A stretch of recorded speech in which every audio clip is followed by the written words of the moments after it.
हम लोगों का जो प्रश्नोत्तर है वो वाद संवाद है, अर्थात कुछ हम आपको कह रहे हैं, कुछ हमको आप कहिए। इसी माध्यम से जो धर्म का जो तत्व है वो जो है प्रकाशित होने लगता है। धर्मस्तत्वम निहितम गुहायां। राजीव तिवारी जी लिखते हैं कि पितृपक्ष में पहले ही दिन रेवती नक्षत्र आ रहा है तो क्या मूल शांति हो सकती है? देखिए तिवारी जी, ये विषय जो है नामकरण संस्कार है अथवा वर्धापन संस्कार हुआ अथवा मूल शांति हुई, वो पितृपक्ष में भी हो सकती है। उसमें कोई शास्त्रीय अवरोध नहीं है। बहुत से ऐसे कार्य हैं वो पितृपक्ष में भी हो जाते हैं, तो उसमें मूल शांति भी है। आप जो है संदेह रहित होकर के पितृपक्ष में अर्थात रेवती नक्षत्र में ही मूल शांति करें। भास्कर जी लिखते हैं कि आजकल पिताजी के रहने पर मूछ मुड़वा बनवा लेते हैं क्या? देखिए सिद्धांत में जो है अर्धक्षौरी पतत्यधः, जो आधा क्षौर करते हैं वो पतन को प्राप्त होते हैं, पतित हो जाते हैं। तो उसे पहली परंपरा में जो है सिर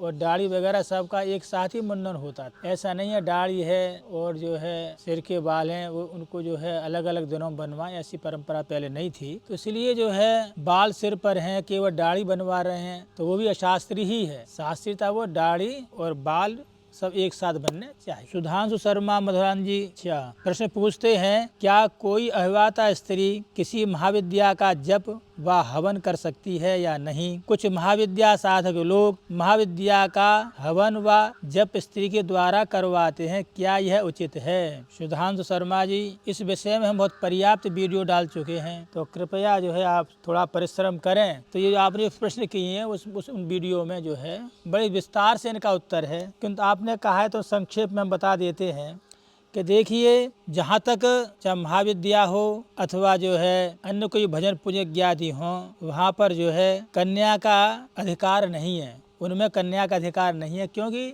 देखिए ना, आप कह रहे हैं कि जो है अविवाहित स्त्री मतलब जिसका विवाह नहीं हुआ है और वो क्या हवन इत्यादि कर सकती है? बिल्कुल नहीं कर सकती, क्योंकि वैवाहिको स्त्रीणाम वैवाहिको विधि स्त्रीणाम संस्कारो वैदिक स्मृतः पति सेवा गुरु वासो गृहार्थोग्नि परिक्रिया। उपनयन के स्थान पर स्त्रियों के लिए विवाह ही एक वैदिक संस्कार है। पति सेवा ही गुरुगृह निवास है और गृह कार्य संपादन अग्निहोत्र है। उनका हवन जो है गृह कार्य का संपादन है, वही उनका हवन है। और द्विजों के बालकों का उपनयन जो है यथा समय होना चाहिए। जिनका यज्ञोपवीत हो है वही जो है वैदिक जो कर्मकांड है, हवन जप यज्ञ आदि हैं, उनमें उन पात्रता आती है। तो ऐसी स्थिति में वो जो कन्या है वह हवन की अधिकारिणी नहीं है। पहले ही हमने कहा है कि जो है जपस तपस तीर्थयार्था प्रवज्या मंत्र साधनम देवता आराधनम चेव स्त्री शुद्ध पतनार्सत। जप है, तप है,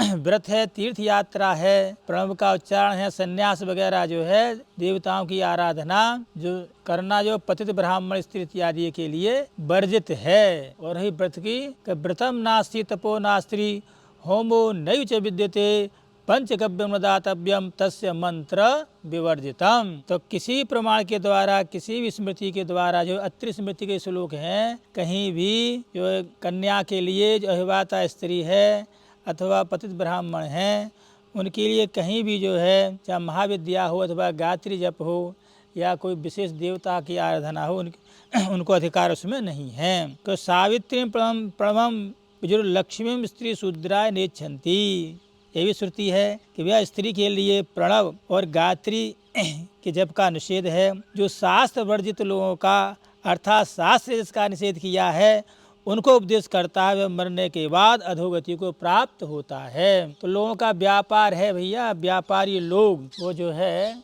इस ढंग से जो कर्म अकर्म और विकर्म, एक कर्म होता है, एक विकर्म अकर्म होता है। विकर्म है जो शास्त्र ने इसका निषेध किया है ना, वह जो करता है उसको कहेंगे विकर्म। तो जो लोग महाविद्या, जो महाविद्या का तो कहना ही कहा है, जब सामान्य अनुष्ठान की पात्रता नहीं है तो महाविद्या की पात्रता कैसे आ जाएगी? तो इसलिए जो है अविवाहिता स्त्री के लिए महाविद्या का, जप का, हवन का कहीं कोई अधिकार नहीं है। जो लोग करते कराते हैं वो अशास्त्रीय हैं तथा शास्त्र मर्यादा का उल्लंघन ही करते हैं। रामनिवास शर्मा कहते हैं कि आपने कहा कि पितृपक्ष में देव कार्य सर्वथा निषेध है, परंतु यह बात प्रमाण के सहित होनी चाहिए। और पक्ष में श्री नारायण स्मरण अर्चन बंधन के बिना श्राद्ध कर्म न तो आरंभ होता है और न ही संपन्न होता है, इसीलिए ऐसा सटीक प्रमाण दें। रामनिवास जी, आप हमेशा याद रखो, जो श्राद्ध का जो अंग है उसका निषेध नहीं है। पार्वण श्राद्ध में भगवान शालिग्राम में नारायण का स्मरण है, वो तो आवश्यक है, तो वो श्राद्ध का अंग है। जैसे पितृ गायत्री है, वो श्राद्ध का अंग है। और अलग से पितृ गायत्री का जप का शास्त्रों में विधान नहीं है, किंतु लोग पितृ गायत्री को श्राद्ध में करते हैं। आप बताइए पितृ गायत्री कौन सा विनियोग, कौन सा न्यास है, कौन सा छंद है, कौन से ऋषि हैं? जब तक ये बात स्पष्ट ना हो तो वो उस मंत्र का जप कैसे हो सकता है? महामृत्युंजय का जप करते हैं तो विनियोग न्यास इत्यादि होते नहीं होते हैं।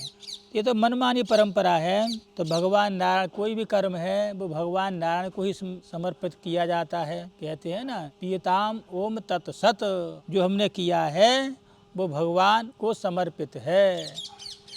तो ये आप एकोदिष्ट करवाइए अथवा पार्वण करवाइए या महालय करवाइए, सब में जो है भगवान शालिग्राम की पूजा है, हरिस्मरण है। और यहाँ तक है कि भगवान शालिग्राम का भोग लगने के बाद ही जो है पितरों के लिए परिवेषण किया जाता है, उसका अक्षय फल प्राप्त होता है।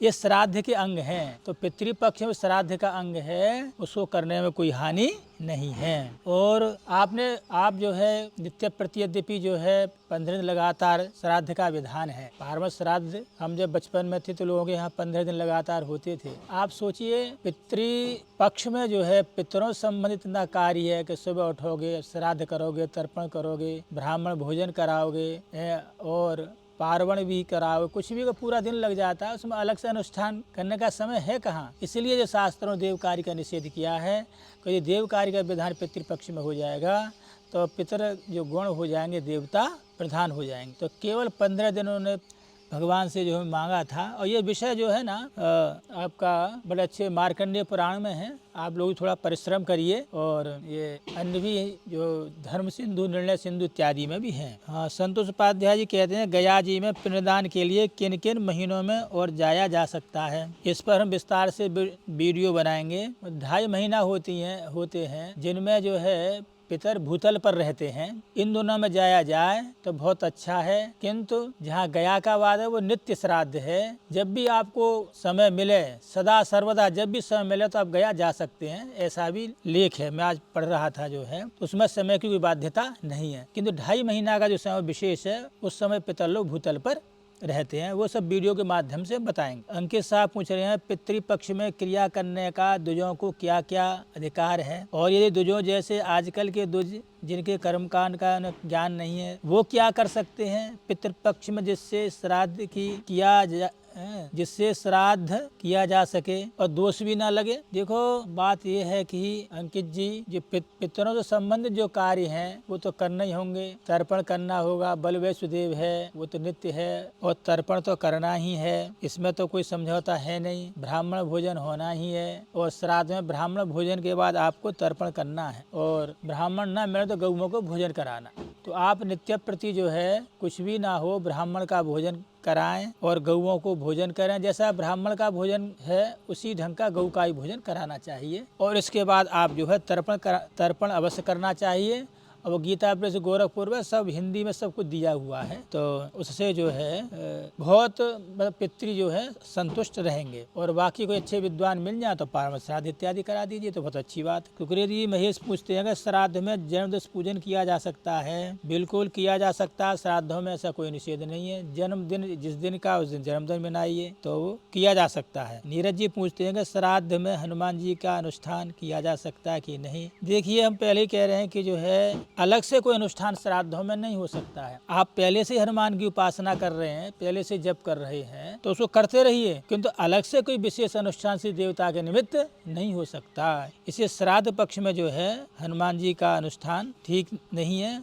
और यदि करना है तो दीपावली से पहले है, जो दीपावली से एक दिन पहले भगवान का हनुमान जी का जन्मदिन है और हम समझते हैं कि उसके श्राद्ध पक्ष के 15 दिन बाद आप हनुमान जी का अनुष्ठान करिए और उनका जो जन्मदिन है उस दिन जो है पूर्णाहुति कर दीजिए। अब वो पास में ही है। यद्यपि जो है चैत्र के महीना में लोग यहाँ हनुमान जी की जयंती बना देंगे, दक्षिण में जो है और हमने देखा भी है वो आपकी जो कार्तिक कृष्ण पक्ष की जो चतुर्दशी है उस दिन भगवान हनुमान जी का जन्मदिन है। उन दिनों हनुमान जी का अनुष्ठान करिए। जयंत जायसवाल, जिस स्त्री की सुहागन स्थिति में मृत्यु होती है उनके नाम की सुहागन किस माह और पक्ष में जमानी चाहिए? देखिए, जिस स्त्री की सुहागन स्थिति मृत्यु होती है, ठीक है, यदि पितृ पक्ष की जहाँ बात कह रहे हैं, यदि सुहागल जो स्त्री हैं, जो सुहागल स्त्री हैं, उनका जो है जो श्राद्ध होगा, वह जो श्राद्ध है वो आप जो मातृ नवमी को होगा। श्राद्ध है वो कब होगा? वो मातृ नवमी को हो। और सुहागन स्त्री के श्राद्ध का मतलब ये नहीं कि सुहागन स्त्री का श्राद्ध हो। सुहागन स्त्री का तात्पर्य ये नहीं है कि सुहागन स्त्री का ही